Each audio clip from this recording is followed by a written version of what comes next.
Hello and welcome to episode 12 of the Wanderings podcast. I am your host, Pedro Bonatto, and I am a photographer and a musician, and I create artworks inspired by history, mythology, and cultures from around the world. My goal with this show is to share the creativity of the people who have inspired my own journey and how they were able to bring their vision to life in the intersections of art, science, and culture. In today's episode, we'll explore an ancient astronomical device called the Astrolabe. The Astrolabe was used for centuries for navigation and as a way to tell the time before there were watches, satellites, and phones. Astrolabes are objects of great beauty and craftsmanship, and they were the perfect combination of astronomical knowledge, artistic expression, and the practical application for everyday life. If you're familiar with my work, astrolabes were actually the inspiration of my first ever fine art photograph, and you can hear a bit more about this on episode 10 of the podcast and on my vlog on YouTube. To talk about this object that connects sky and earth, my guest is Pierre Paquette, an amateur astronomer with over 30 years of experience. He is an Astronomy Ambassador with the Royal Astronomical Society of Canada. He is the editor of Astronomie-Québec magazine, and he works on a very cool project with the National Geographic, the first ever open sky augmented reality planetarium in the world, located close to Montreal. Paquette discovered his passion for ancient astronomical instruments in 2014, and since then he has been making his own astrolabes. So here's my conversation with Pierre Paquette.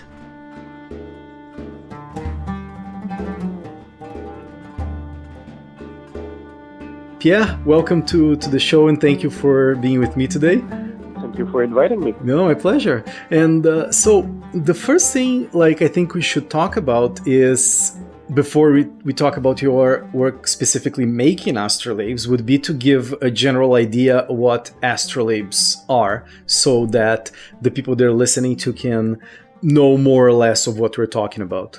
Okay, I always like to say what they are, but also what they are not. There seems to be a lot of misconceptions about the astrolabes. So what they are is they're essentially, first of all, there are two types of astrolabes, the mariner's astrolabe and the planispheric astrolabe. So the mariner's astrolabe is basically like a protractor with a ruler on it that you can turn to point at things and measure angles from the horizon. So that can be made into a nice piece that could be decorated, but normally it's very bland and just straight to the point. The planispheric astrolabe includes basically a map of the stars that's mobile on top of that. So you have two pieces of material. It can be paper, wood, metal. Normally we find them made of brass. And so you have two pieces, one plate that holds the other parts together. We call that the mater, which is Latin for mother. So this holds a grid of azimuths, which are left-right positions, and heights, altitudes in the sky. And so up-down angles, left-right and up-down angles. And on top of that, you have the moving piece, which is called the rete. Some people say the rete, R-E-T-E, which this one has pointers, like little points of metal or wood or whatever, but little points that point to stars. And this can move on top of the first plate. So you move it according to the time it is, but it's not so much to know what you can see as to know what time it is from what you can see. So a lot of people have seen a planisphere.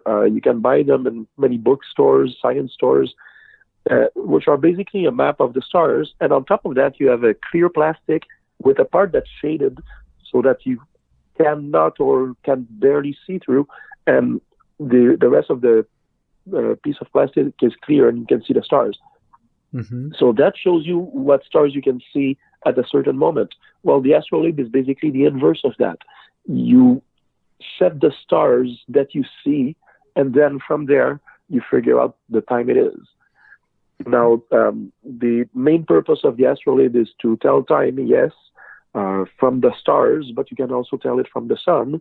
And what it's not is a lot of people think that you can cast horoscopes with that and you can know the position of the moon and planets. It is not the case. The astrolabe only includes the movement or the apparent movement of the sun and the stars. And there have also been stories that it was used for navigation. The mariner's astrolabe has been used for navigation, but not the planispheric astrolabe. Mm-hmm. No, that's interesting. Yeah, I heard when I was, because I'm absolutely fascinated about astrolabes for, I don't know, like 10 years or so, even more. What I heard was that they had like this, I don't know, like I think it's on the 7th century. There was a writer in Baghdad that listed like 700 different uses for the astrolabe. But I assume these are all like things that would be inferred by whatever information you had on the basic astrolabe by the fact that you know your time and your position, right? I assume that's sort of like what it would be. Well, that original writing has been lost. It included apparently, like you said, 7 or maybe 800, 900, maybe up to 1,000 uses. But yeah, we can figure out that some of them are a little bit redundant. I mean, there's only so much you can do with it. And I mean, it's like driving a car. Basically, whether you own a Cadillac, a Mercedes, or a Lada, it's a car. It gets you from point A to point B. You drive it. And so, yeah, you can have extras, but basically it tells time. There were a few religious uses to the astrolabe, mostly in Islam, but as well in Christian religion, to tell the time of prayers. But basically, it's telling the time. One thing that I saw, I think it was on an astrolabe, actually at the Aga Khan Museum here in Toronto, where I am. I think, like, if I'm not mistaken, that also, like, you could tell time, but you could also, like, tell when the sun would rise, or like you would have some sort of information about that kind of like stuff too, like sort of like embedded in the astrolabe as well. Yes. So the part that I was talking about, the mobile part, the RETI, this includes a circle that we call the ecliptic. Now, the ecliptic is basically the apparent path of the sun in the sky over a year. So if you know where the sun is along the ecliptic, which the back of the astrolabe will tell you, you can set the RETI in a way that the position of the sun on the ecliptic touches the horizon. So you see right then where the sun will rise along the horizon, because you have the line of azimuth, the left-right angle. And you can also tell the time with the use of the ruler that you point through this point to the what we call the limb, the edge of the astrolabe, where you have basically a clock. Well, I mean, hour graduations in hours.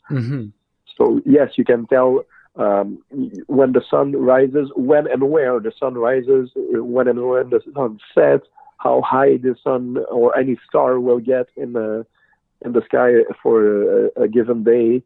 You can find out at what time the dawn breaks, how long the day will last, and for the sun and for a star. So you can also know how long a certain star will be in the sky for a given day. Yeah, that's it's a lot of things that it's able to do, and today we take sort of like those things for granted, or we don't even pay much attention to it because of like watches, and even today with the synced timekeeping devices like phones and computers that basically tell exactly the same time, and you never get it wrong.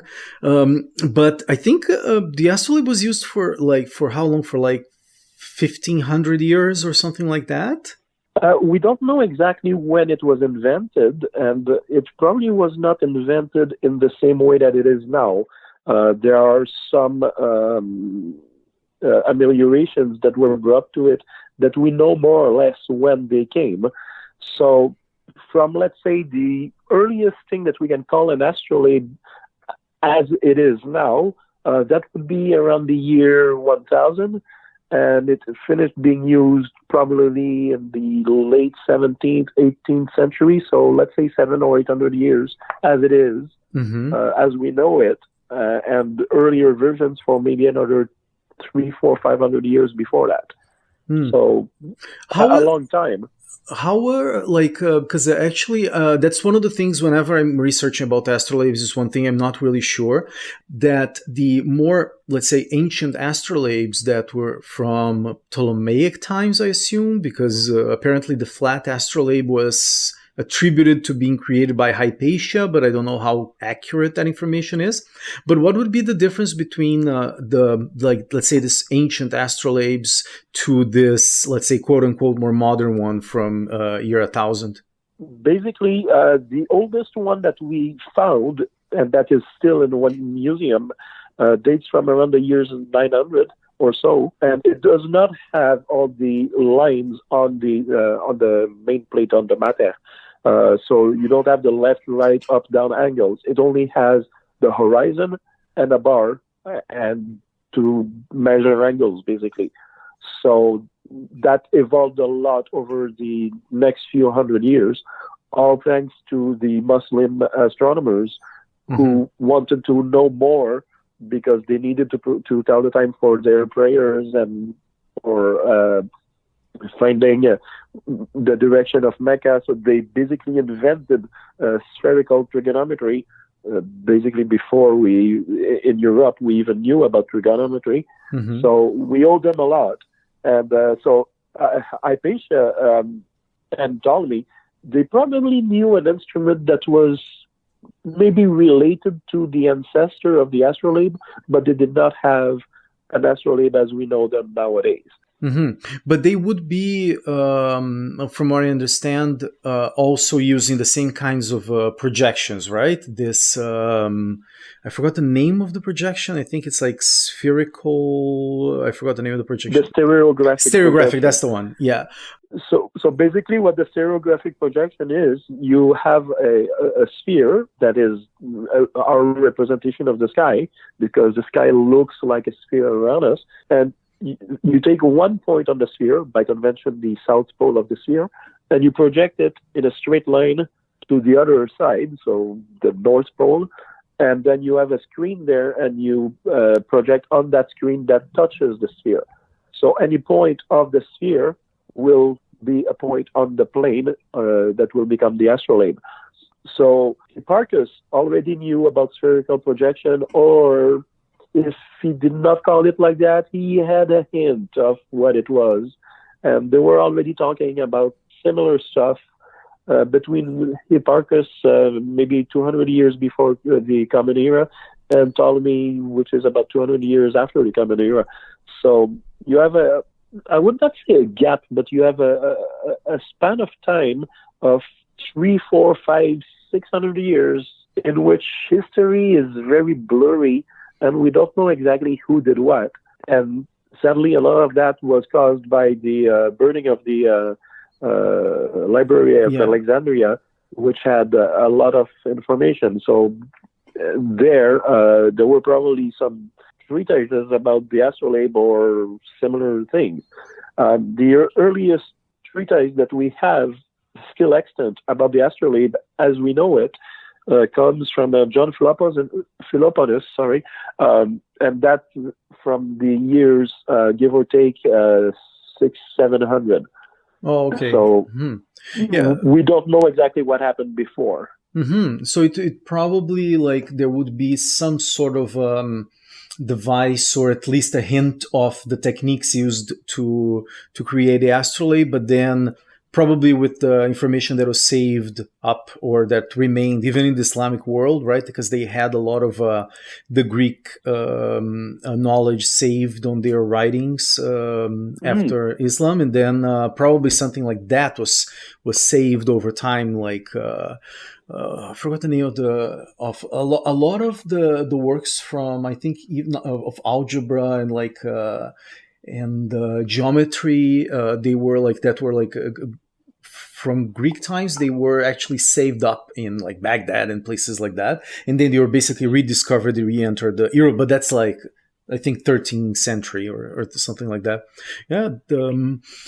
Yeah, give or take. I mean, for a while basically there was basically no scientific knowledge in Europe, and as you said, the Arabs and the Muslims kept the information, but it came to them through something. First of all, Greece was less influenced by wars and everything that happened in the western part of Europe, because as we know, the Roman Empire, yes, collapsed in 496, but that was the western part of the Roman Empire. So the eastern part, the what became called later the Byzantine Empire, that survived, and Greece was part of it, and eventually it became part of the Ottoman Empire, which Greece was not exactly too involved. Well, for a while, yes, but yes.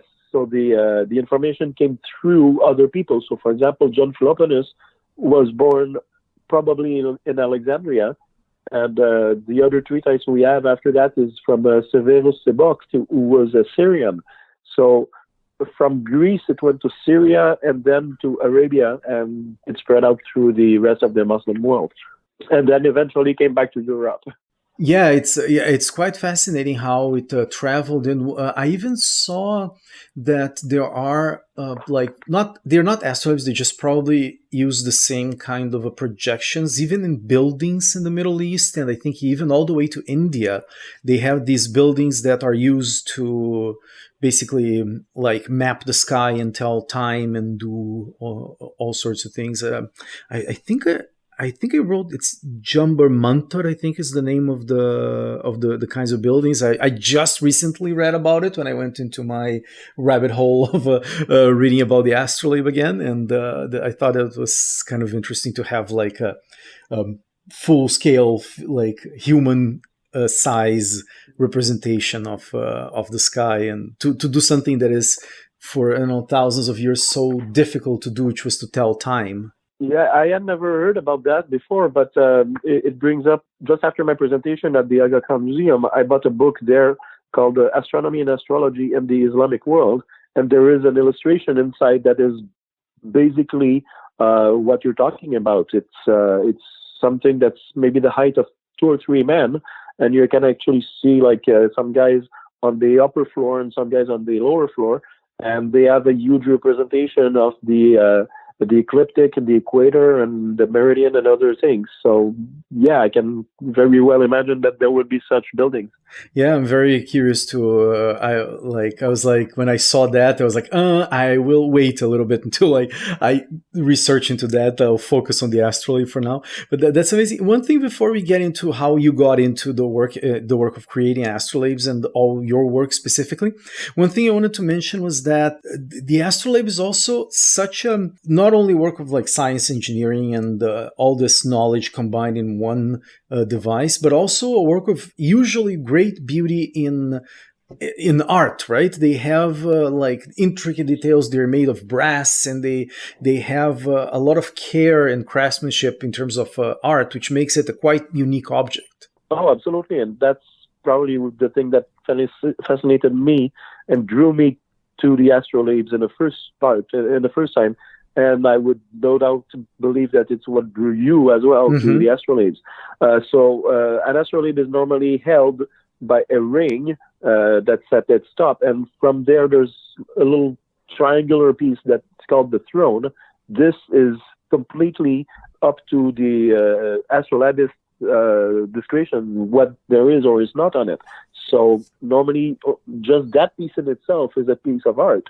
I've seen some with intricate sculptures of wolves and lions, people, some with just flowers, some just engraved, some very plain. And then on the matter itself, you don't have much room for artistic license, but the rete, the part that holds the pointers to the stars, you can do anything you want with it. There's a circle for the ecliptic, and other than that, you have the pointers to the stars. So you can make the pointers into the shape of a flower, a leaf, a tree, a lion. I have seen some astrolabes that instead of representing just a few stars, they represent the full constellation. So, for example, Gemini, well, you have two guys next to each other, just like the constellation Gemini, and they are engraved in much detail in brass or gold or any other metal. Some are just beautiful, and you look at them and you just go, wow. Well, that's I have to check them out. One thing I'll have on because it's an audio podcast, I will have on show notes links to a lot of astrolabes that people can check out.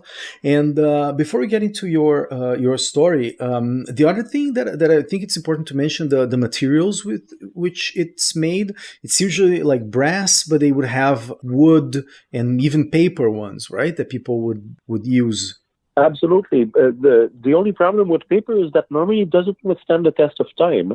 So if you had one, for example, in the year 500, well, it's rather unlikely that it would have survived it up to now. But if you had one made of brass, well, chances are it resisted. It might have corroded, but it might still be in a more or less recognizable form.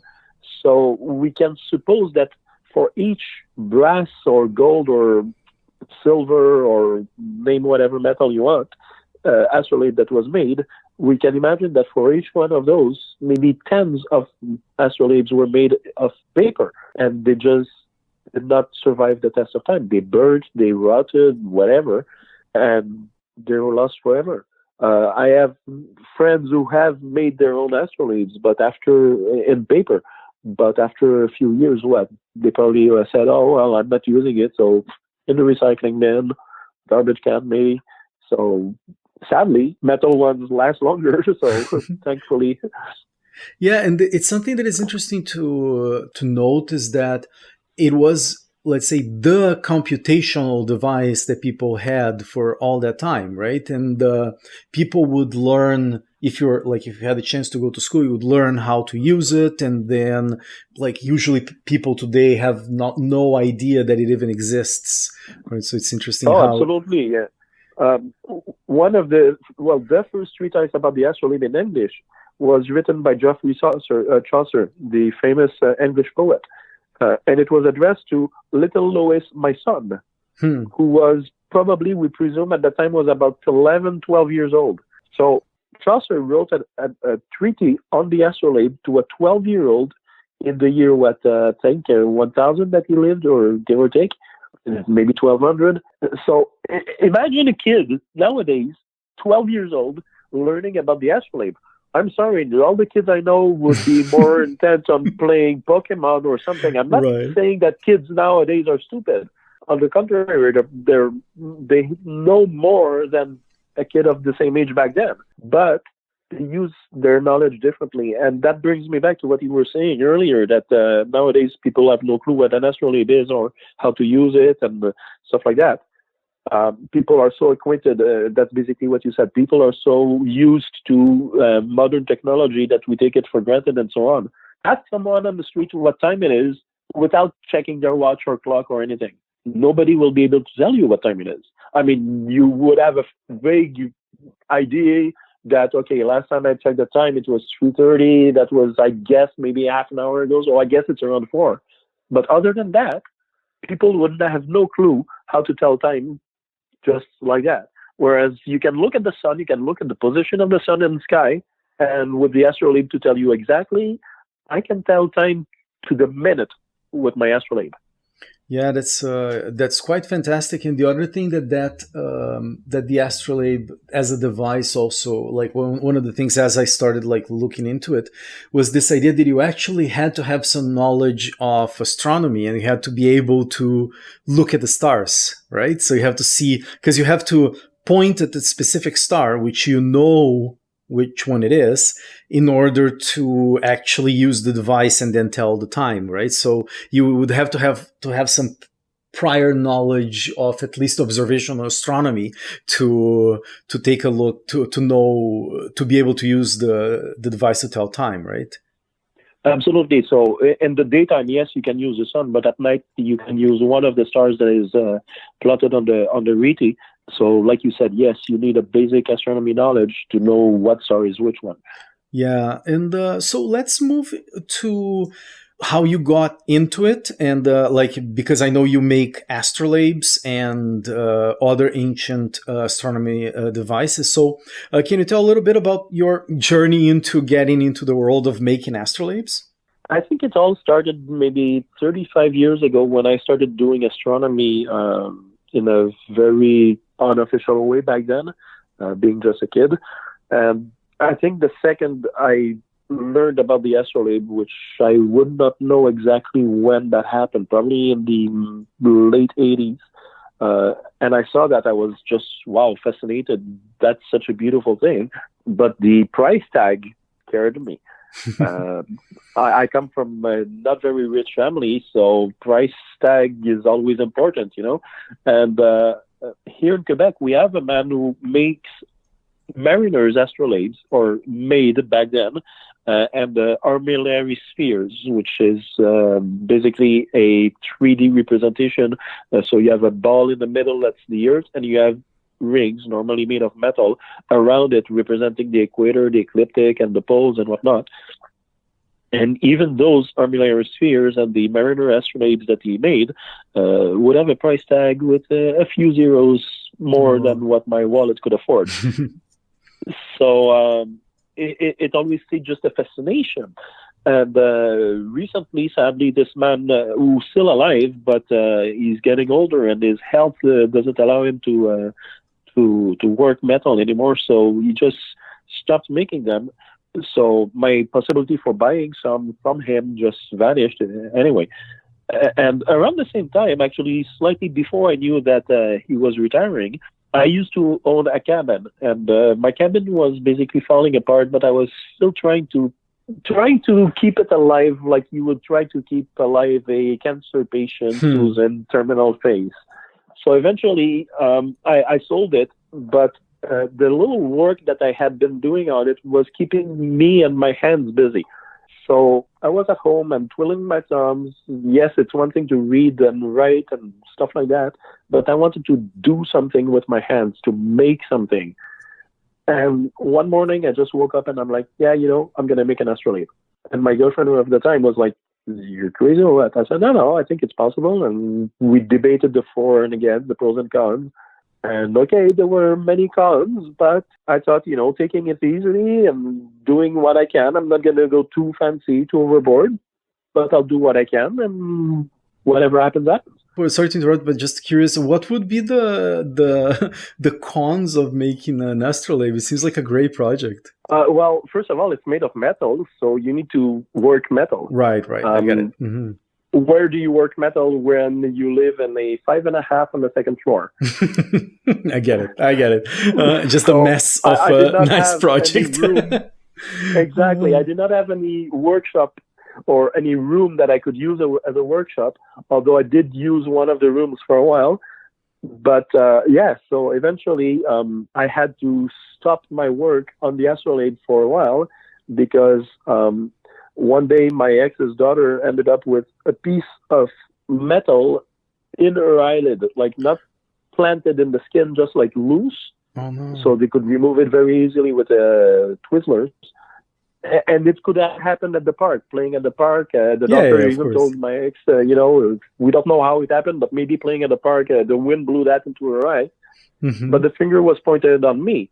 Like, yes, you keep the door closed when you work on the astrolabe, and you sweep and you vacuum, but maybe a piece of metal just flew out. So I had to stop all work. So that would be one big con. Okay, I got it. Yeah, sorry. Yeah, just curious. So that makes sense. The logistics of dealing with metal. Okay, but so no, just sorry to interrupt. Just please go on. So. And add to that the fact that I never worked on metal in my life. I mean, I can cut a piece of metal with a saw, but that's one thing. And sculpting basically metal is something very different. Mm-hmm.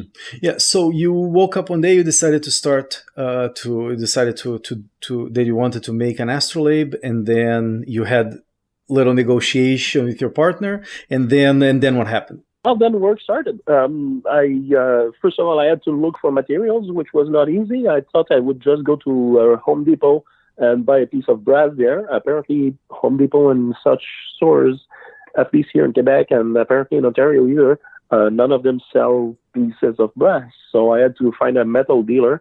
And so, yeah, I started working. I started trying to find ways to engrave it.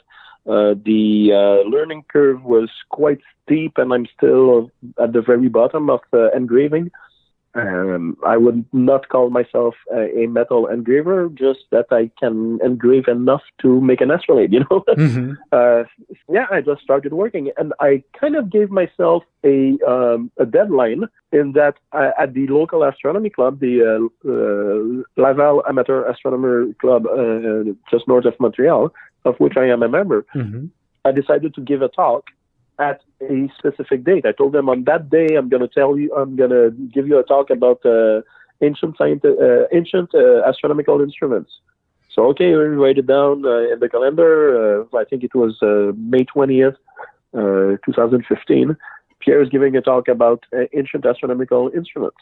It was to be a surprise that at that talk, I would pop open my briefcase and show them my astrolabe. So I had to finish by then. You put a deadline for yourself. Uh-huh. Yeah. So I finished it with a piece. I made the reti out of aluminum and very simple. I was never satisfied with it, but like I said, I had to stop working on it. So the final reti in brass came much later. It's not quite finished even now. But at least my astrolabe was ready for the presentation and functional for the presentation, which caused a lot of surprise and fascination among the present members. Mm-hmm. And you decided to go directly with the brass instead of trying to make first with wood or with paper. How was that process for you? I think I drew a quick plan, if you want, like a sketch, first trial on paper, and then realize, okay, might as well just go on metal. So my first piece actually was not an astrolabe. It's what we call a Gunter's quadrant, mm-hmm. Which is basically an astrolabe folded in four.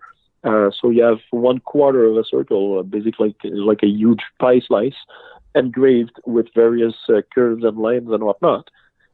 So I did that on a piece of aluminum. And after that, I'm like, okay, I have a hint of how it will be to engrave properly on brass. So I took my piece of brass. I did a few tests on a scrap piece of brass. I'm like, okay, I'm satisfied. Let's go for it. And I never came back.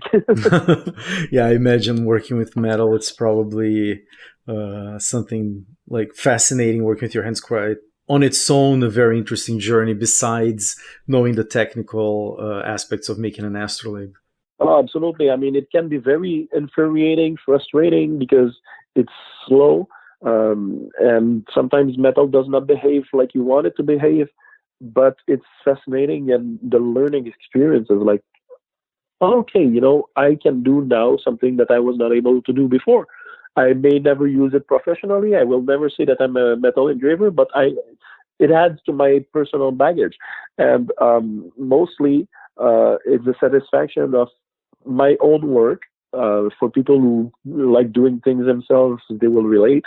And the fact that at the end, I see my astrolabe and I'm like, wow, maybe it's something very simple compared to professional pieces or antique pieces, but wow, I made that myself. And just the beauty of brass. I love brass. Anything made of brass, I love. Yeah, it's quite. I saw on your website a couple of the pieces that you made, and it's quite fascinating to see. It's we'll put links on the show notes for people to check it out. There are I saw a version in English. There is probably a version in French as well. One thing that I wanted to ask you about making the astrolabe, the plate part, right? Which basically I think we mentioned in the beginning, like it has the reed part, has the plate, and the matter, which has the scales around. Whenever people are going to see that on the website, it's going to be clearly shown there. It's very easy to find. But the coordinate part, I think, from what I understand, unless you were using a nautical astrolabe that it can be used on any latitude, longitude, but the other ones, they are more based on the sky of a specific place, right? So if you are in Egypt, it would work, but then if you go, I don't know, all the way to England, you'd have to use a different one. Is that correct? Exactly. So like you said, the mariner's astrolabe or the nautical astrolabe, it's only like a protractor, so you can use it anywhere. It's only to measure an angle between normally the horizon and whatever you're looking at. The planispheric astrolabe or the plane astrolabe, you have the one I made, I engraved the matter directly, but normally you have placed inside of some kind of recess in the matter. So basically the matter makes it like hollow, not hollow, but like a bowl, basically. Mm-hmm. So you put your plates inside, and the plates are engraved for a given latitude. So, for example, you would have a plate with the curves for latitude 30 degrees on one side, and on the back of that same plate, you would have the lines for latitude 32 degrees. And then you have another plate for 34 and 36, another plate for 38 and 40, and so on. Most astrolabes would come normally with 4, 5, 6, maybe 7 plates. Oh, wow. Mm-hmm. And it means engraving each one of them. Fortunately, it's a very straightforward process that you can actually do with simple geometry. You don't even need trigonometry, although it helps now. Mm-hmm. But it's only curves and straight lines. So you can do it with a compass and a straight edge or ruler. So you don't need any specific instrument to engrave that. And normally the plates are not those that are very fancily decorated, so it saves some work for the astrolabist. Oh, interesting. So then the person would be able, basically, if they would go to like a certain distance and they knew how far away they were, they would basically be able to create their own plates and based on whatever they had before. Absolutely. So you can either just choose from the ones you have, or if you don't have the plate for your given location, when you know how the astrolabe works, you can actually draw it rather easily.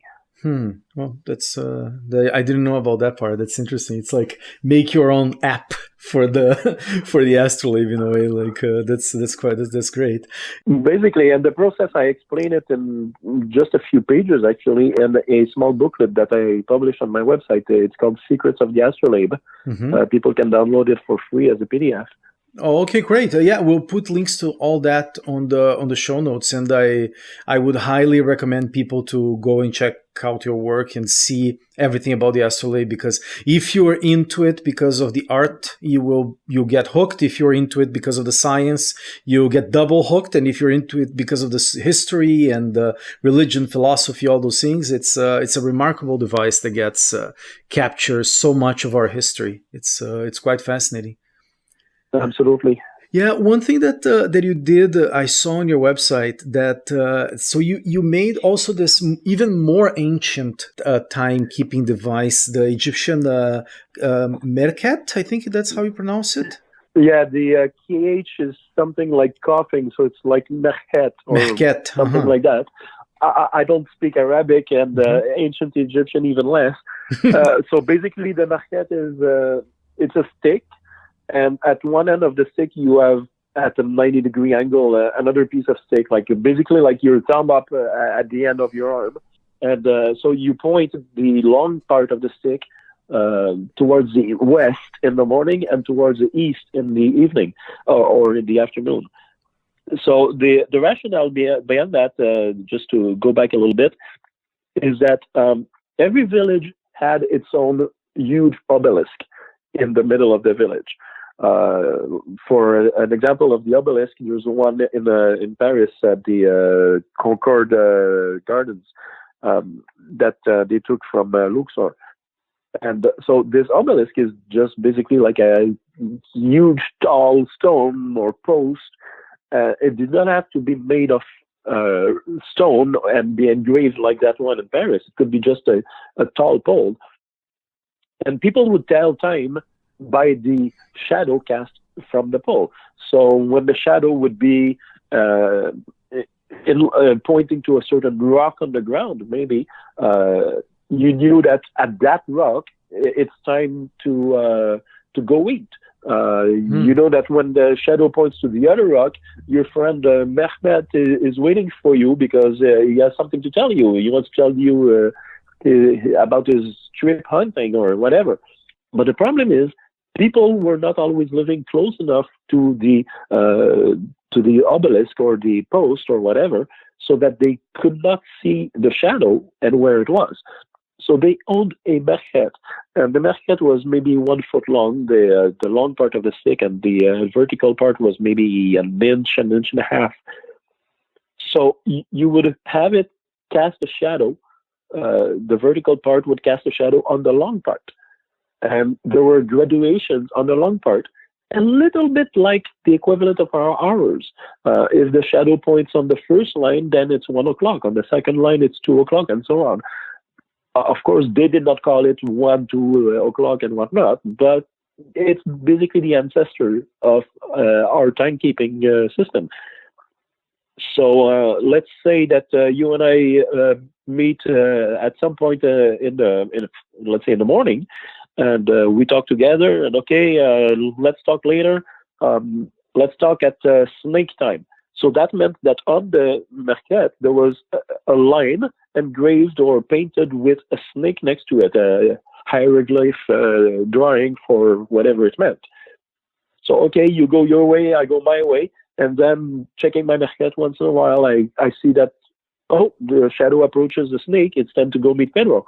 And you check your merquette at your place, and I see that snake time approaches. It's time to go meet Pierre, and then we reconvene wherever we had decided, and using our merquette, we were both on time. Oh, wow. It was basically like the ancestor of a portable watch. That's amazing. Yeah, and I didn't make the relationship with the obelisk, that it had like a practical use. That's so interesting.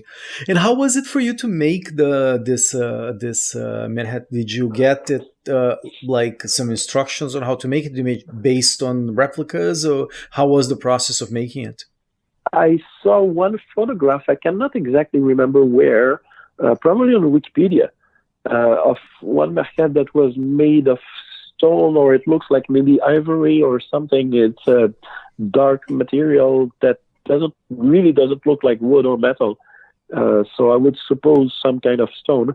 And basically it's just a stick with another stick at 90 degrees. Imagine a hockey stick, but instead of 120 degrees, it's 90 degrees. Mm-hmm. So it's quite simple in principle. So I just took a piece of wood that I bought at Home Depot that was 1 inch square by a few feet long. I cut it to a foot and a half maybe, and I cut a second part of maybe an inch and a half, and then just glued it on top at one end, and that was it. I added the lines randomly. I painted and I actually engraved with a Dremel. I engraved some hieroglyphs that I saw on the same picture of that merquette. That basically they say that this merquette was the property of whatever his name, son of whatever his name, guardian of the hours at whatever temple. I'm like, okay, for once I know what some hieroglyphs mean, so I'll just brag about that, So I just painted that, engraved it on my piece of wood, and that was it. It's very simple to make. I mean, aside from the hieroglyphs that are completely useless on it, anybody can make one. Oh wow, that's really cool. And then, can you tell a little bit about your other work? Like you are also an astronomy ambassador with the Royal Astronomical Society of Canada, right? And the editor of the Astronomie-Québec magazine. Can you tell a little bit about the other work that you're working related to astronomy? Yes, if you allow me, I just found a perfect comparison for the merquette. I think most people know about Lego blocks. Mm-hmm. So imagine the merquette as one of those pieces of Lego that have 8 or 10 dots, beads, whatever, long by only 1 wide. And at the end of one, you put the 1 by 1 block. Mm-hmm. So that's it. It looks like that, basically. So yes, coming back to your question, I have been a member of the Royal Astronomical Society of Canada for about 10 years now. And because I always loved talking about astronomy, when I saw that they have a guest speaker exchange program, if you want, I just registered in it, and basically that made me an astronomy ambassador for the RASC, and that brought me to Yukon a few times. I did 3 trips to the Yukon now. They invited me at first for just to give a talk. So I said yes, of course, no problem. And then between the time that they invited me and the time that I actually went, they decided that it would not just be a one-off experience, but that they would make a star party, a week-long star party. So they decided to do the first Yukon star party in October 2017. So they invited me for that. I went, and again, by the time I got there, they said that they would have a guest speaker, Phil Plait. Phil Plait is known for being the bad astronomer. He has a very good blog on misconceptions on astronomy and much more since then. So, okay, very enthusiastic. I'm going to meet Phil Plait. He's a great guy, by the way. I met him there, and we kept in touch once in a while after. And the really nice thing that the Yukon group came up with is they charter a Boeing 737. No, not the MAX 8, but they charter a Boeing 737 from Whitehorse to the Polar Circle and back. So a 3.5, 4-hour flight to view the Northern Lights from 37,000 feet up in the sky. It's a one-in-a-lifetime experience. That was in 2017, you say? October, we did it in November 2017. That was, if you want, the test flight, and we did it again in February 2019. That was the first commercial flight, and we're doing the next one in January 2020, which will be the second commercial flight. Oh, that's fantastic. Yeah, I'll put links on show notes about that if people are interested in joining up. Yes, it's something called the Aurora 360. So I'm a scientific advisor for that, and in 2020 we'll have a guest speaker David Levy, who's also very renowned. So that's for the Yukon, that's for the RASC, and for my magazine Astronomie-Québec. So I talked earlier about the astronomy club I'm a member of in Laval, just north of Montreal. They had their president there was publishing a very short bulletin every week by email to members, past members, and a few other people about what's going on in the club and a few other things like what to see in the sky and whatnot. And I think that's 2012, he decided that he's stopping it, and he pointed his finger at me and he said, "Pierre, you're volunteer to continue it." I'm like, okay. He says, "Well, your French is very good. You write well. You never make grammar or orthograph mistakes. So of all the people, you should be the one doing it." I'm like, okay. So I started taking it over and changed very slightly. So instead of every week, it was every second week. And then I started putting more and more effort into it. It was not just text. I added a few pictures. And I'm a graphic designer by profession. So eventually I started just laying out pages, making a PDF, and sending the PDF instead of just an email. And it grew and grew and grew. And I was calling it Night Watch, La Veillée de Nuit in French. And at some point, one of our members told me, he says, "Pierre, what you do is magazine quality. It's great. If it was in a newsstand, I would buy it, except for one thing." I'm like, "What?" It says the name. Just the name would not bring me to buy it. He says, I would not even look at it. The name doesn't tell me anything. Night watch, what does it mean? But he says, if you put astro something in it. So many years ago, there had been a magazine called Astronomie-Québec. Mm-hmm. So I just asked the owners if, with your permission, I would like to rename La Veille de Nuit into Astronomie-Québec. And they both said okay, and I got the name, and I kept doing it.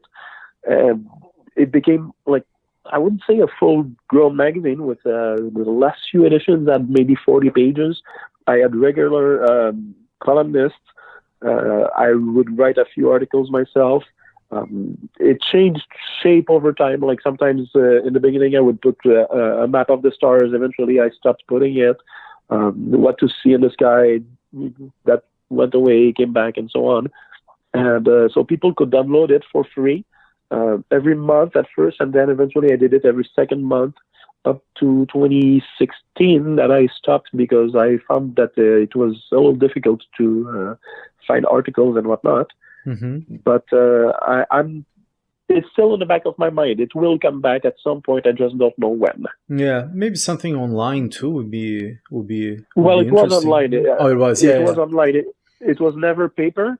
Aside from people who printed it at home, there were never any copies printed of it. I printed a few copies for my own use. Actually, I have one that I got signed by maybe 50 people up to now, Oh, that's great. famous and less famous astronomers. But I never published a paper edition of it, so people could download it for free over the internet. Mm-hmm. Yeah, what I meant was more like put it on like social media so people could share it and make it more available for people eventually, like with having people contribute articles and stuff. Well, that's what it became eventually. I opened a Facebook page for it, just simply Astronomie-Québec, and the English part as well, Astronomie-Québec. And what happened is when I stopped the PDF publication, there was a hiatus of a few weeks or months. And then I started making video capsules, live video capsules every Monday night. Mm-hmm. I did that for maybe another 2 years. I stopped maybe a year or two ago. And every Monday night I would have a half an hour of talking about astronomy and anything that would come to my mind about astronomy that evening. Oh, that's great. Yeah, so that too I stopped a while back, but it's still brewing. Yeah, hopefully we'll get back to it and even make it into a podcast. So yeah, why not? Yeah, it's very easy to do. One last thing I wanted to ask you that is sort of like related to. It's sort of like a more modern version of what happens with the Astrolabe. I know that you work on this like an observatory that is like has some augmented reality elements to it, sort of like a planetarium thing. Can you tell a little bit about this? At least that's what was on your bio, but I was interested, but I didn't know much details about it. Yes, I'm the main presenter at ObservÉtoiles, which could freely translate to stargazing. The official name in English is Night Sky Odyssey, and we have a partnership with National Geographic. So we are National Geographic Night Sky Odyssey, or in French, National Geographic ObservÉtoiles.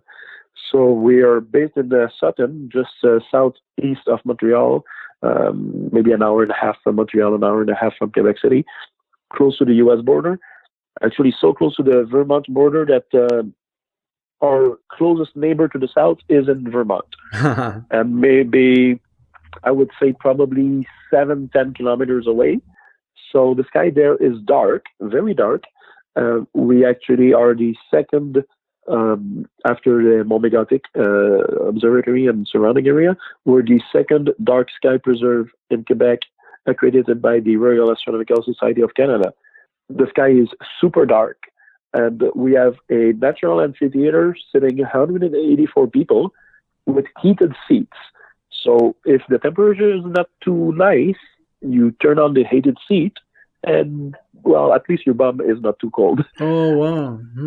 So we are the first in the world, first open air, open sky planetarium with augmented reality. So people sit there. They have a headset. We provide the headset. We provide a phone to put in it. And at the end of the presentation, people go home with the headset. Of course, we keep the phones. We cannot afford giving phones to everybody, but they keep the headset, and under the headset, there's a code to download the app that we use and on your phone, and put your phone in the headset wherever you are, at home, at a friend's place, or anywhere, and view the same thing as you viewed at the open air planetarium. So what we do is, the first part of the show is we guide people through a 3D visit of the solar system. So it's a short movie, about 10 minutes. We visit the solar system one planet by planet, sun, and then the planets.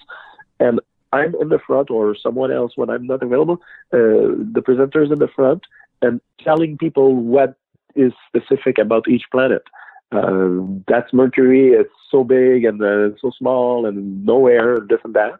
And we move on to the next planet, Venus, the Earth, and so on.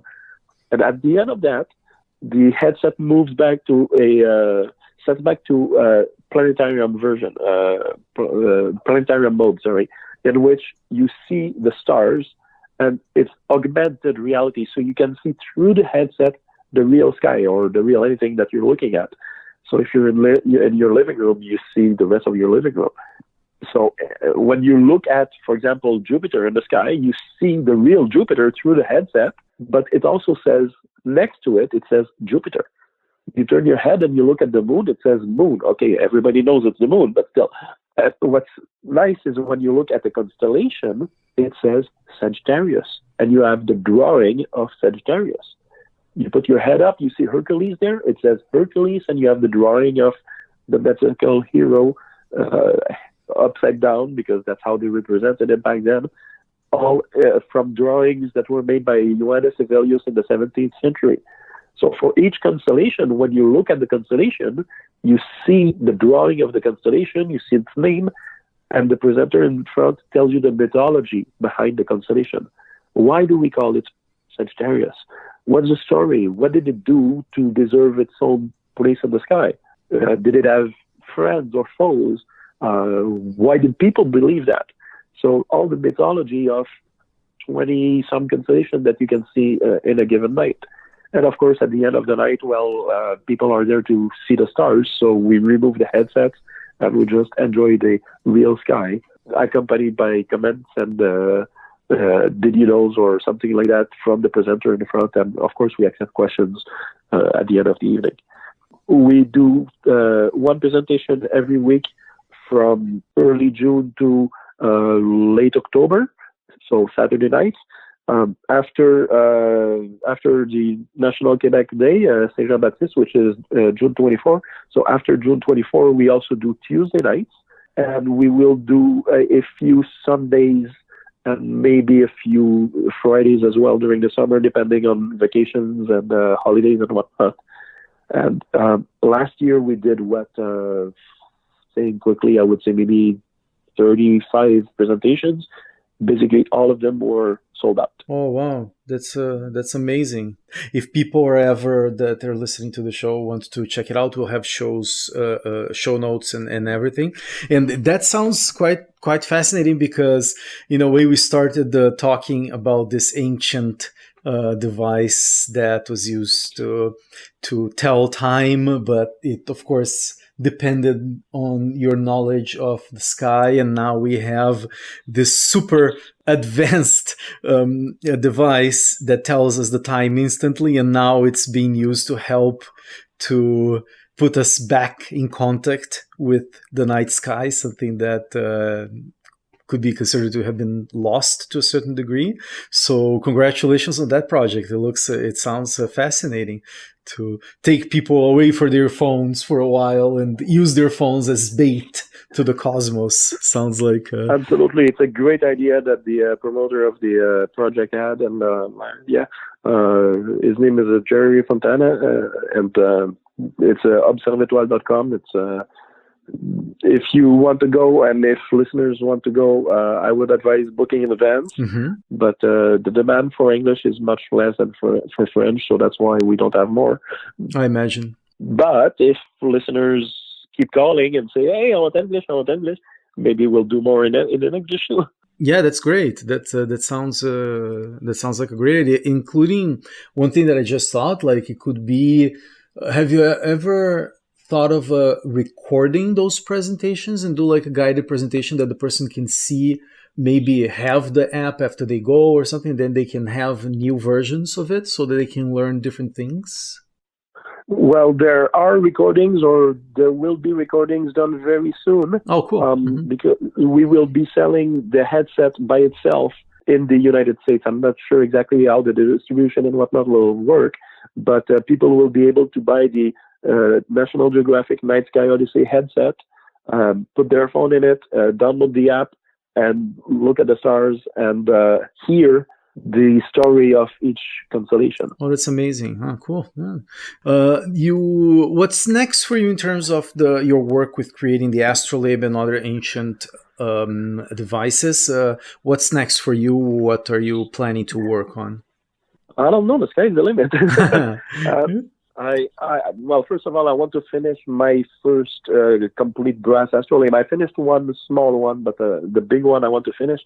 And I have this obsession that I want to do a replica of a real old astrolabe. Maybe not a 500-year-old one, but I don't know which one. I'll probably take one of the more simple ones. Mm-hmm. But I want to make a replica of an existing old astrolabe and just update it because stars moved in the sky since then. So I want to put the stars in their today's place, but with the same look as the ancient astrolabe, and just have my own replica of an ancient astrolabe. Oh wow, that sounds like a great. Might take me a few years. Yeah, that sounds like a great idea. And so, if people want to check out your work, and where should I point them to? Well, so my main website is Astronomie.Québec. There's also Astronomy.Québec. For now, there are slightly different versions. And there's also astrolabes.astronomie.Québec. It works in both French and English spelling of astronomy. Mm-hmm. There's the Facebook page of Astronomie-Québec in both French and English. And RASC.ca for the Royal Astronomical Society of Canada.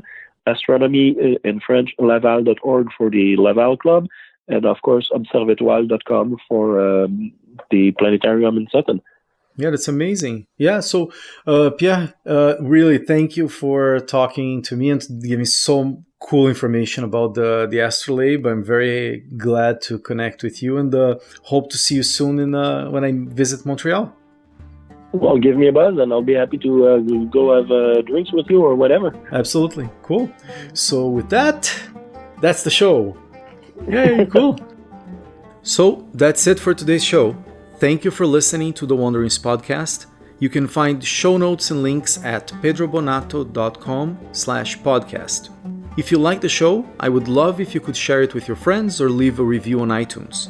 If you want to get in touch with me, you can find me on all social media at Pedro Bonatto. I would love to hear from you. You can find my photography work at pedrobonatto.com. The music for the Wanderings podcast is provided by the Blue Dot Ensemble, a music and dance group exploring traditions from all over the planet, where I am one of the founders and the lead drummer. You can find us at bluedotensemble.com. So tune in next week for another show. Until then, I urge you to keep following your curiosity, and I'm looking forward to our next Wanderings together.